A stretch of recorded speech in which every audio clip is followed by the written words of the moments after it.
હું અત્યારે જે તમને કહીશ ને એનાથી તમે 1 મિનિટ તો વિચારશો ફોર શ્યોર કે દરેક ફેમિલી ગ્રુપમાં કોઈક અમુક માણસ એવા તમને મળશે કે જેમને બધાને ખુશ રાખવા જોઈએ. કોઈ મારા કામથી દુઃખી ના થવું જોઈએ. કોઈક એના કામથી દુઃખી થઈ જાય તો પોતે દુઃખી થઈ જાય. પણ આ આખા ચક્કરની અંદર લોકોને ખુશ રાખવાના એફર્ટ્સની અંદર એ પોતાની આઈડેન્ટિટી લૂઝ કરી ચૂક્યા છે. કારણ એવું છે કે એ બધા લોકોને ખુશ રાખવામાં એટલા બધા બિઝી છે કે હું કોણ છું અને મને શું ગમે છે અને મારે શું કરવાનું છે, મારા શું ચોઇસીસ, લાઇકિંગ, હોબીઝ, એ બધું ભૂલી ગયા છે.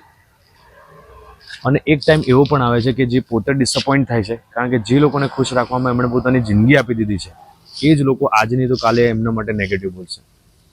તો આ રીલ એ લોકો માટે છે કે જે લોકો પોતાની આખી લાઈફ, પોતાના એફર્ટ્સને પોતાના રિસોર્સિસ લોકોને ખુશ રાખવામાં આપે છે અને પોતાના માટે વિચારતા નથી.